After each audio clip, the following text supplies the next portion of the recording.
All right, underdogs, misfits, and other little lunatics. That's my new intro. Okay, so basically, this is defrosted the chicken. While it was frozen, I sprinkled some of that tamarind barbecue seasoning on top so it'd infuse into the chicken. Got some parchment paper on the go. We want to bake it at what the temperature, Jake? 400 for about 40 to 45 minutes. Yeah, that's right. Use your discretion. Typically, I use gloves, but we're out of gloves. Damn it. So I don't like cross-contamination, so don't cross-contaminate your food, right? Especially when you're working with chicken. So, have my little bowl, put that aside. All right, and you only use one hand. You want to have a dry hand, a wet hand, right? Right. So I'm literally just taking this chicken right off. You want to go skin down first. Just like that. Just like that, Jake. How about that? It's like stamping the chicken. Now, remember yesterday when the chicken seemed soggy on the bottom? Yeah. Okay, I'm not adding breadcrumbs. I'm only coating the one end. Okay. And then all that chicken juice and fat. See? That's it. Then it will crisp up. We don't need breading on both sides. Okay, so typically you want to position your thicker ones in the center, okay, Jake? Because the center gets more heat. Okay. When you're doing this kind of stuff. You said thick ones in the center, right? Huh? You said thicker pieces in the center? Yeah. The smaller ones on the end. See, when you do it this way, your breading's not getting so, gross. My lack of kitchen terminology. You're kind of stamping it in. If you use a big bowl, then whatever you don't use up, you have to throw out because it's got, possibilities of salmonella, which we don't want to mess with. It's amazing how far this little bit's going. Okay. Again, it's got the seasoning. And go watch the other video if you want to see how we made the crumb coating. Push it in there. Bada bing, bada boom. Shake, shake, shake. Shake, shake, shake. Shake your breading. Cheesy, right? Well, I'm glad that I'd rather you not come home. You know what I mean? Eat this that late at night. Jake's got to work, so we have to have our timing on the go here.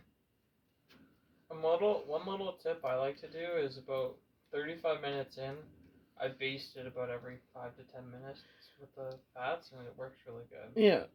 See? Look at that coating. Perfect! Just to crisp up the breadcrumbs if they're not. Now add another scoop, right? That's what my dry hand is for. No cross-contamination. Who would have thunk? Alright. So Jacob, of all of our chicken, what would you put in the next row? What two pieces? Think of... No. What's the biggest one on that pan right now? Looks like that one? No, the back one. Oh. That one. Look at that. You can see it's biggest. Okay. And that very much is all important, and it just is. It's all these little things people don't think about, Because you have different sizes of chicken, and if you don't place your chicken right, then you're going to have, let's say, the smaller piece of chicken perfectly cooked, and then you go bite into this one and you get raw chicken. Ugh. I don't think so. All right. So what's the next one? Oh, this one looks pretty big. That does too. They all kind of look equal, if you ask me. So, but this one, yeah, you're right. I mean, it's not like there's any super small. That's the other thing we notice, hey? We bought chicken from Superstore, and it was all small, remember? Oh, yeah, that was about a month or so ago. Yeah, and we didn't get many meals out of it. And this chicken was double layered in the package. And the one from Superstore was single layered, remember? I'm like, Jake, we didn't get much chicken in this. So again, one for Costco. Again, good quality, and you get good sized chicken. What's the next one in your mind? The right side one. This one? Yeah. That's what I was kind of thinking too. Yeah. So then if we just throw out whatever's left in this little bowl, it's really not wasted. Yeah. And then the fried bananas, I'm going to coat in the breadcrumbs. You'll have fried bananas for the first time in your life. Interesting. Yeah, we'll see how it is. Mm-hmm.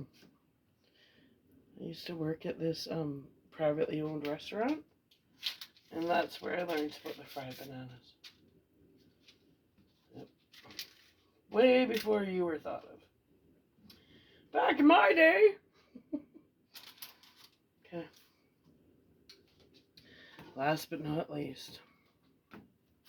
They seem to be coating pretty nicely. Yeah, right? You know, it's not so bad. But I'm not going to coat no bananas in this chicken juice infested environment of a disease. There we go. Alright. Here, I got the dirty hand. There. If you want to get that rinsed out. Okay, friends. And foes. Whoever's on our channel. Jake, you want to put this in the sink, honey? Or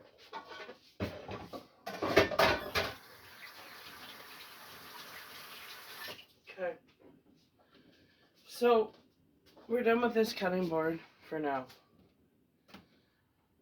And it doesn't have any raw chicken on it, so I can deal with it with the bananas.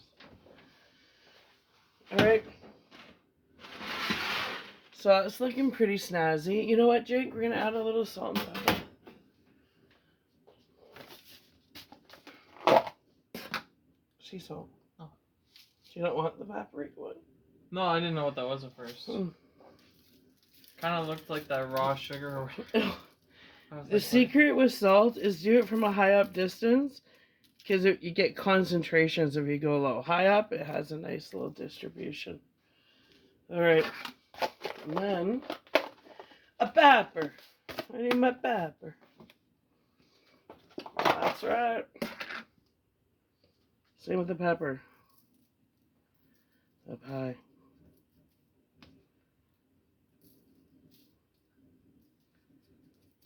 Cool. Okay. So, we got our oven at 400. We're going to pop that in for about 50 minutes. We always set our timer for chicken. And we'll baste it throughout. We'll just make a video at the halfway point, whatever. And then, before the chicken's up, I'll be showing you how I do the pan-fried coated bananas. And then we're having our pasta with that. And I'll teach you the proper way to make pasta. I actually learned in an Italian restaurant the proper way, which I never really thought of. I just throw some salted water, bring it to a boil, throw my pasta in, do her up. But when I was taught like step by step how to make pasta, which seems so simple, it comes out perfect every time. Right, Jake? Right. Right. All right, little underdogs, misfits, and other little lunatics. Stay tuned for Cooking with Us. It's going to be a good dinner. Thanks for chiming in, and bye.